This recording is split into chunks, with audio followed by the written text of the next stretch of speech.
Okay.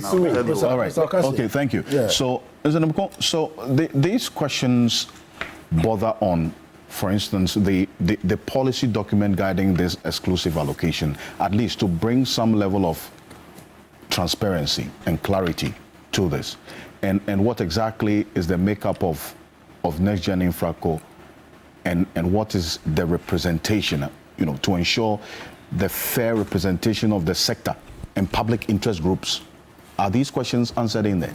Mr. Okanse, Yes. Let me first of all state that I do not have much details about this particular project. Okay, right. Now, I have a difficulty with my former friend, my people, making conclusive statements that this is a cook deal, this is a corruption deal, and all sort of things. You see, there is a problem I always have with you when I'm listening to you from my house every Saturday. Yes. You come and sit here, you make conclusive statements. Yes, I've concluded. Without really giving us the basis for the conclusion that you are making.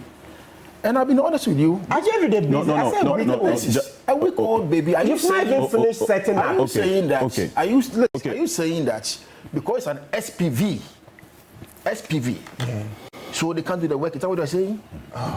Is that what you are saying? You would not even have finished setting up. The minister Okay, thank you. You are a lawyer. You are a lawyer. With all respect to you, you are a lawyer. Yes. And you should speak as a lawyer. Mr. Nabako, if you could speak to the issue. Speak to the issue. I'm just to the minister's briefing here. Yes. So, ladies and gentlemen, thank you for joining us today. I'm delighted and proud to announce a partnership that marks a new era in digital connectivity in Ghana. The government of Ghana, in collaboration with Ascent Digital, KNet, Radisa, Nokia, Tech Mahindra, supported by all mobile network operators in Ghana, starting with AT and Telcel, has launched the Next Gen InfraCo as NG. So how do you say that it is just one company doing it? He told the democrats are involved in the project. It's not one company doing it. She lied. A very preamble. No, don't worry. Well, if she lied, you see, if she lied, as you were saying, she lied. I think there are processes and procedures to go through to establish that what the minister is saying is indeed not what it is. But for me, respectfully, please. Let's you speak to the issue. Just no. It's okay. Don't worry. He still remains your friend. Let's speak to the issues. Yes, indeed. We'll go to church tomorrow. You go to church together. Yes. I see. Oh well, yeah, we are both Catholics. Anyway. So you go on. You see. Okay. You see, Martin. There's something I want to draw attention to. Which was how you represented yourself all the way from Akwafu Hall when you became a lawyer and all that. The people know you, but now you have deviated from that principles, and now you are I want you to speak to the issue. Let's not digress and talk about Martin Pebu is not a subject. For me, I'm very honest with you. I'm only sticking to what the minister is saying. You are saying it's a lie, it's not true. I'm telling you, I don't have much information about it. Okay. And I'll leave it here.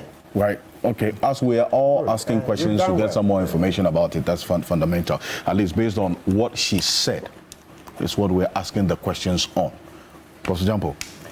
Well, I think I would also need further and better particulars about this. Generally,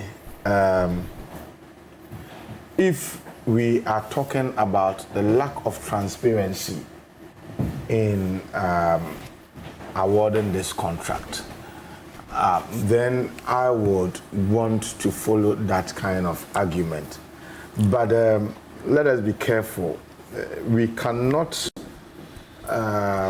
always say that the company is too young and can't do certain things. It means if we do that, then it means we are always saying we cannot be ingenious, we cannot be innovative.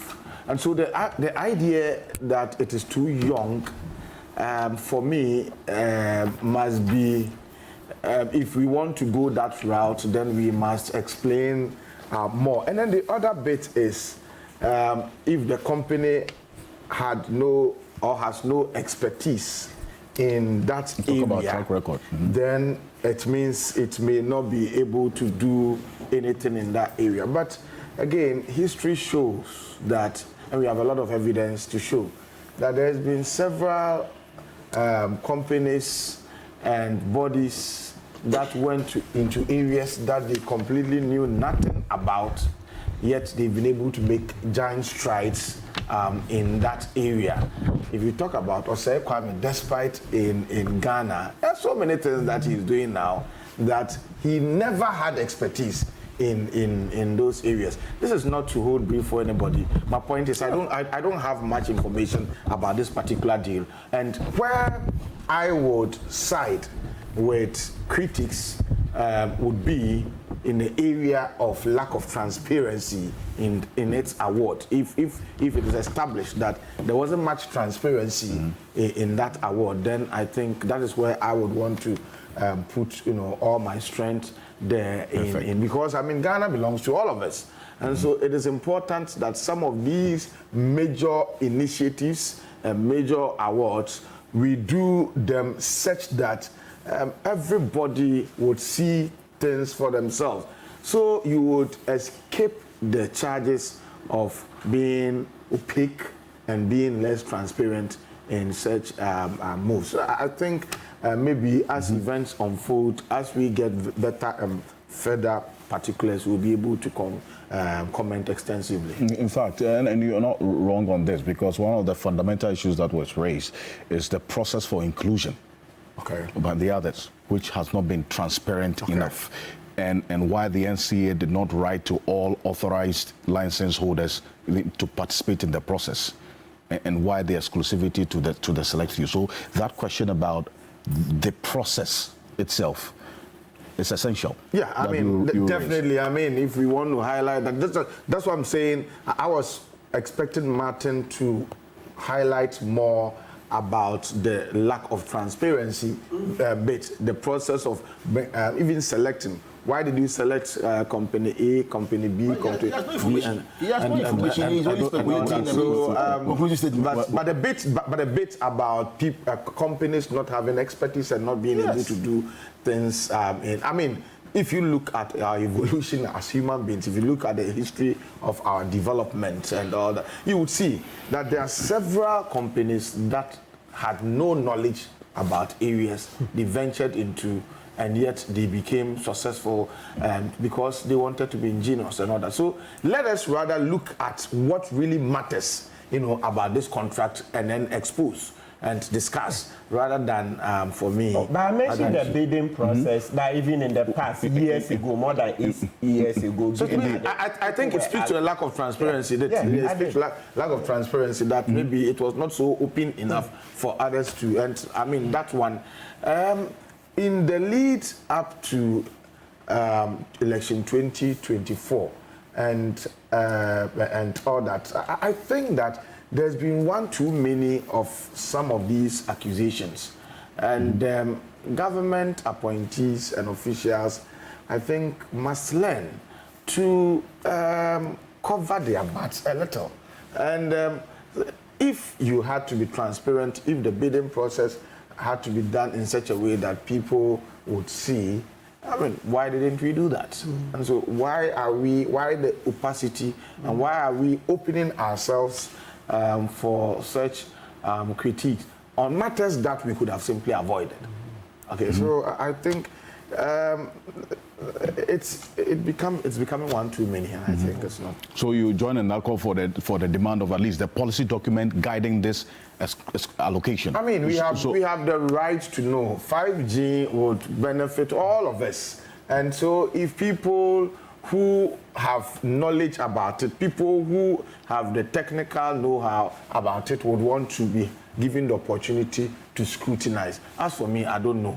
All that I know is that my phone is going to be 5G or 4G or whatever. But there are people who may have technical expertise and knowledge about it, who may want to scrutinize the whole deal, the whole process, and I think they shouldn't be denying that right to do so on our behalf. And in fact, that bit about not knowing much about this, you are not alone, Mr. Amako, and as well, Professor Jampo, you're not alone in this. Even the Vice Chair of the Communications Committee of Parliament, that has the direct responsibility of doing that work of scrutiny for and on behalf of all of us, is saying that the committee didn't have the details as the minister put out on Thursday. So I wanted to take a listen to Sylvester Tete, who spoke to my colleague Biti Sedu on Thursday evening on 3FM, specifically about this and whether the Communications Committee of Parliament was fully briefed about the full details of this contract as was announced by the minister on Thursday. Take a look. My position from the beginning was that we are aware of the process, but the details as it is now, the committee has not been briefed. And I think that when we reconvene, Parliament will be duly briefed. That is my position. The Communications Committee of Parliament is going to take this thing up when you reconvene or you resume. That's what you're saying. We will summon the minister for proper briefing to Parliament, as we've always done. Well, so that's it.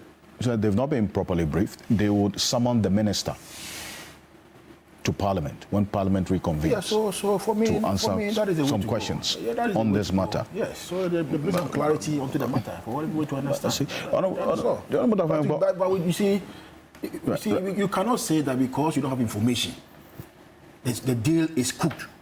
The deal is corruption. That's my difficulty with Martin. Okay, Why can't SPVs, which are always created. Oh. Stop. Okay, gentlemen. You don't know as a matter of fact that in law, you create SPVs to do businesses. You don't know. You've made your points clear. Okay, thank you. Now, vehicles. Yes, what I mean is that we are talking about a company that has been barely created. No track record. There are other companies in Ghana that also have the ability. What's SPV? Okay. Give it to this singular company. Gentlemen, your points have been well made. Now I need to move on. I need to move on. Thank you. It can be a partnership. It can be a company. Thank you very much. Etc. It can even be just an agreement. So when you say SPV, you think you've said anything. Thank you. Let me bring it. Nelson Robson. Have you seen the details of Nokia on the company document? They are there. Have you seen Nokia in the company document? No, but gentlemen, on the bit about information, yes. On the bit about information, that is what even the Communications Committee of Parliament is saying, that they have not even been fully briefed. But so that's even a concern in itself. Yes. Right? And we should all be asking those questions about clarity. You in Parliament, at least the indication was that you had an idea of this, but not the full details of it. What are the sticky points in this issue? No, thank you very much. Indeed, I'm in Parliament, but I am not a member of the Communications Committee, so I had no idea at all. Now, I was also shocked by the content of the statement put out by the minister on the 11th of May this year. And if you read the content of the statement, it should scandalize every economic-minded person. Why? The minister is telling us that the government has, by a deliberate policy, breaking MTN's monopoly. And then you proceed to create another monopoly. How do you break a monopoly by creating another monopoly? It's contained in the statement. And let me read. Paragraph 1, line 3. It will be provided exclusively to a local carrier, neutral open access technology company, to build a nationwide mobile broadband network for the use of all network providers and interested entities. Now, if you go to paragraph 3, No, paragraph 4. Next gen InfraCo will be a wholesale. This is too small. If we can put, we can put that. Yes, let's put the Communications Ministry statement. Yeah, paragraph 4 on the screen. Well, we'll just put that on the screen and we'll read. But while we do that, no, that's the Communications Ministry statement. Is it? Yes. This now one? Paragraph 4. Paragraph 4. Next gen InfraCo will be a wholesale open access mobile network company offering a 4G and 5G services on a commercial basis. On a commercial basis as a shared infrastructure for mobile network operators. Internet service providers. Exactly. You are giving the wholesale right to InfraCo so that the mobile network operators will be retailing from InfraCo. And this cannot be. This ought to be auctioned. They don't have, look, the ministry hasn't got the power to make this decision. This is an economic resource. It's a natural resource, it's an economic resource.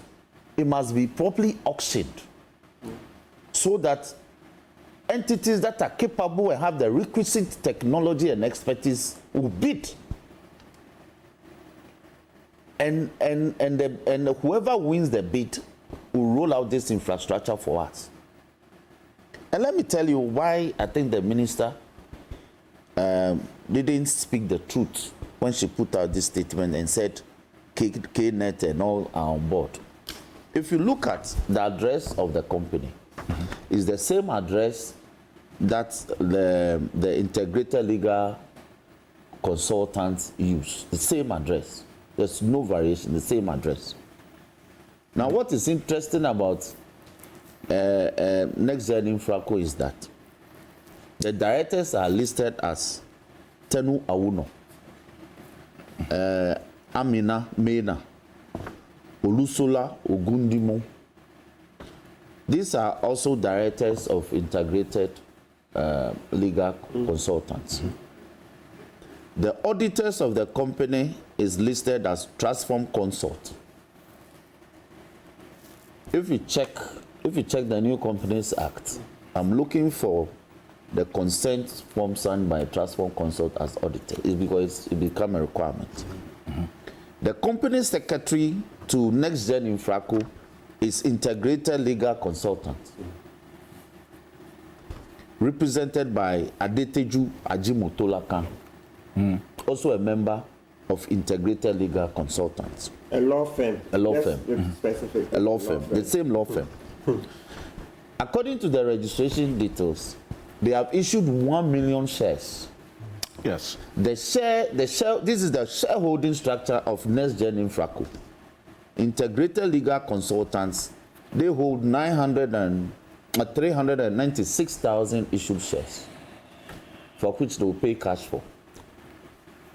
KNet Limited holds 50,000 shares out of the 1 million.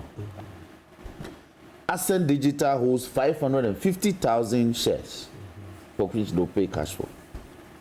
Tenu Awuno, who is a director, owes 1,000 shares out of the 1 million shares. Amina Mena, who is also a director, also owes 2,500 shares.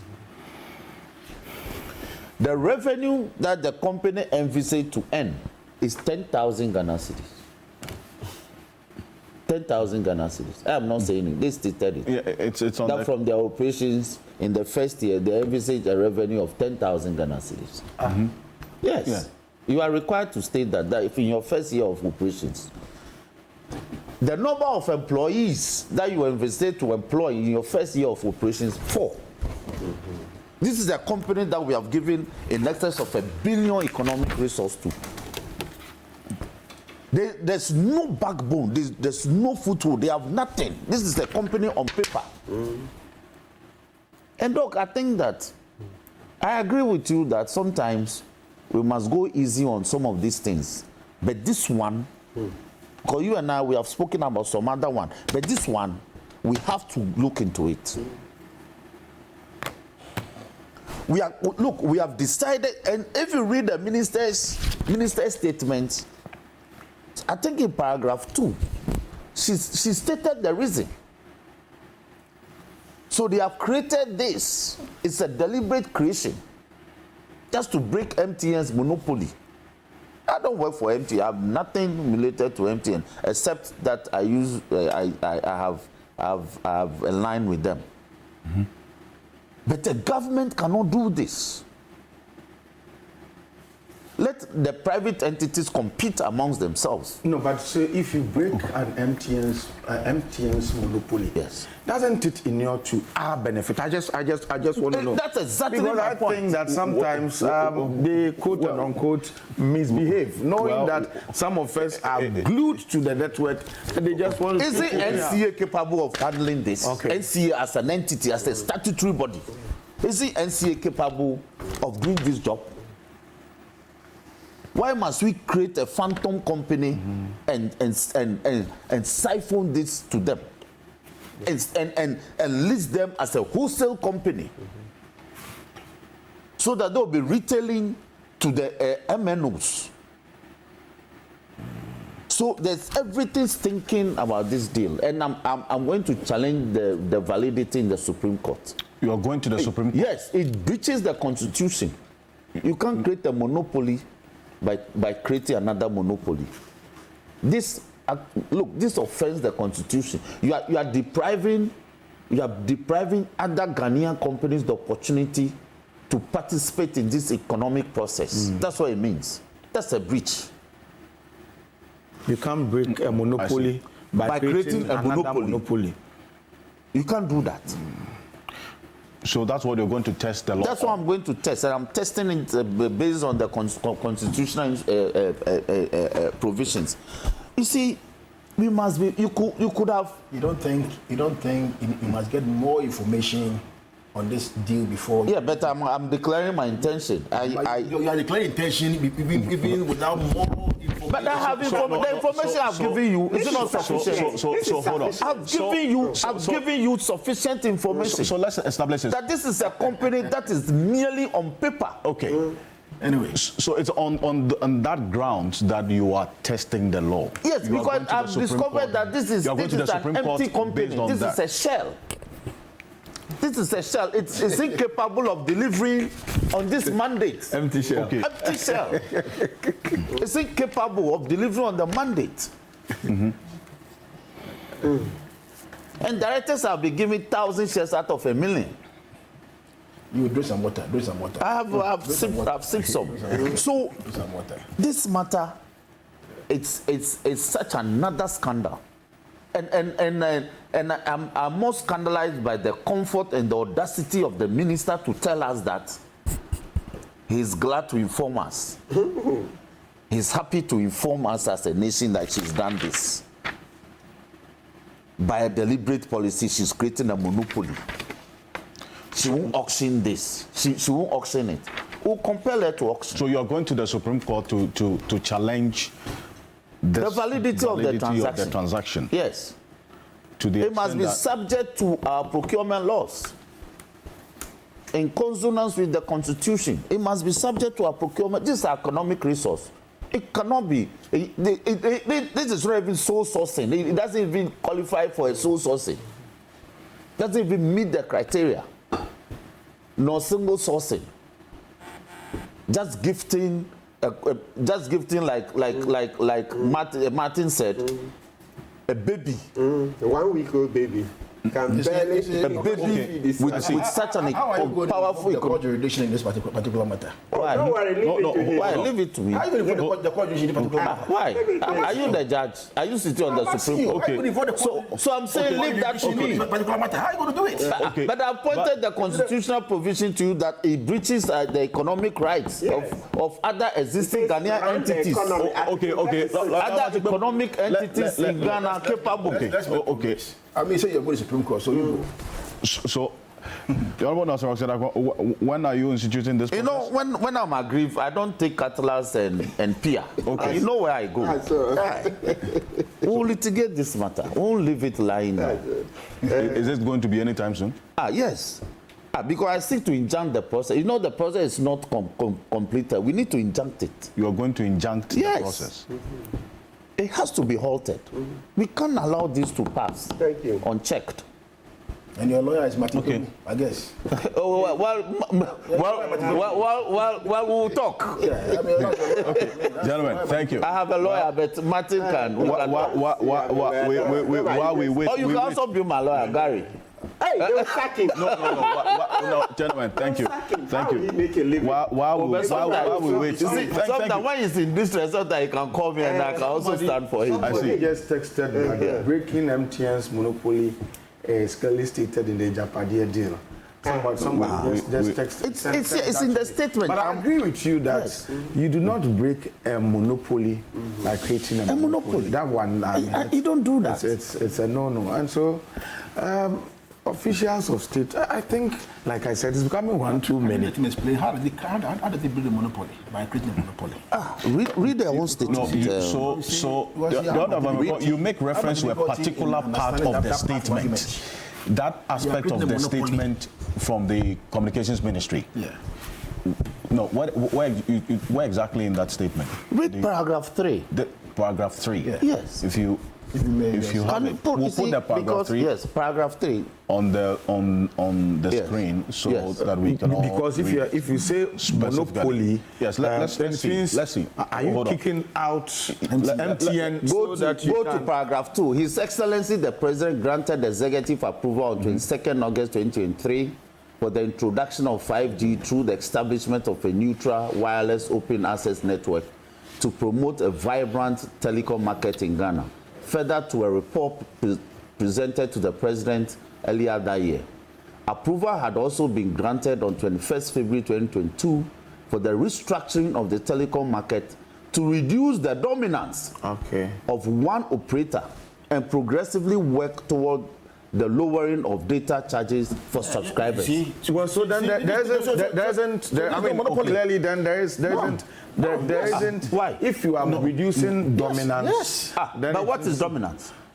Reducing, you can reduce it. It means they would also be allowed. I have other documents that she referenced. She referenced MTN. Let me chip in this. You see, round up quickly. Yeah, just round up. Yes. You see, currently on the market, MTN is a dominant market. I mean, in terms of the voice and the data, they are the dominant market. Now, you recollect that some time ago, I think somewhere about 2-3 years ago, there was a restructuring in the sector. We sought to more or less. That is what she referenced. Restructuring. Please. Oh, no, don't say that sometime because she referenced it. You see, just to ensure, because you see, it's a national security risk to have one company having total dominance on the market. Now, if, for instance, this company switches off just in a day, about 80% of the market share is gone. It is gone. But you see, because MTN also did very well by investing in the telecom sector, building more infrastructure and everything. You don't blame them for that. You don't blame them for that. You see, but there has to be. But you sold Ghana Telecom to Vodafone for purposes of expansion. What have you done with it? Yeah, but you've sold it again to Telecom. You see, there was a and you are sitting here, you are crying. There was a deliberate, okay.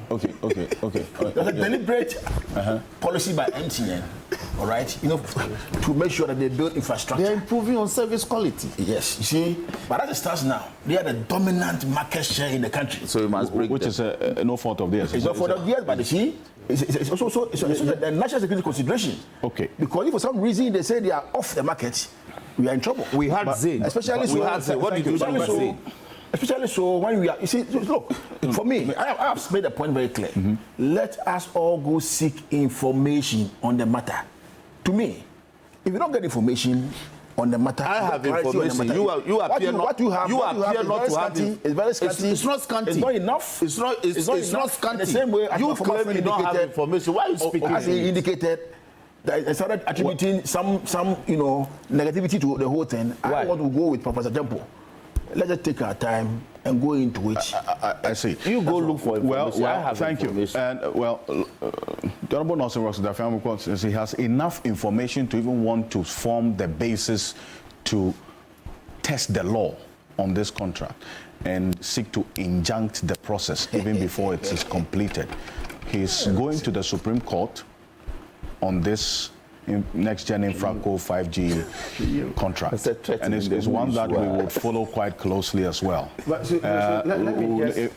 when the process will start to injunct this deal, we would get into it. Yes, I'm saying that maybe to conclude on this particular issue, I would say I will favor every move to break the monopoly of any mobile telephony network in Ghana. But in so doing, let us use a very open, transparent process that would satisfy all of us and will not give room for the suspicion or the feeling that something untoward, something corrupt, has been done. Thank you. Oh, thank you. It's some 7 minutes after 8. This is Key Point on TV3. We're live on 3FM 92.7, also on TV3 Ghana on Facebook, and DSTV channel 279. All across the world on 3news.com. Just a final point. 30 seconds. Yes. Please. If you read her paragraph 4, she makes the point that government retains 7.5% equity, with 30% equity that's been reserved for the existing mobile network operators. Where is the resolution to that? Which a company that is barely a year, it's not even a year old. There's no undertaking, there's no understanding with the MNOs, and you are giving assurance and giving indicating percentages. You seek information. Okay. You don't have information. Well, at least there's indication that she would be summoned before Parliament to answer some more questions on this. Thank you. Thank you very much. And we'll be following this intention you have declared here this morning about injuncting this process. Are you giving him to fight the process of the Supreme Court? Oh. Well, it is. He said he has more information. Yes. How many days are you giving him? He has the liberty and I have talked about jurisdiction in the Supreme Court. So let's see. You see, when the process starts, he can invoke the jurisdiction of the Supreme Court. When the process starts, because it's very limited jurisdiction. Well, when the process starts. So that's what I'm saying. How many days are you giving him? The Supreme Court jurisdiction. You and I were in law school together. You know the Supreme Court jurisdiction is wide. How many days are you? Do we give it to go and file so that we can start counting from today? No, you can't count. Thank you. Thank you very much. That lawyer leads us to our next issue. Thank you very much. Thank you, gentlemen. Thank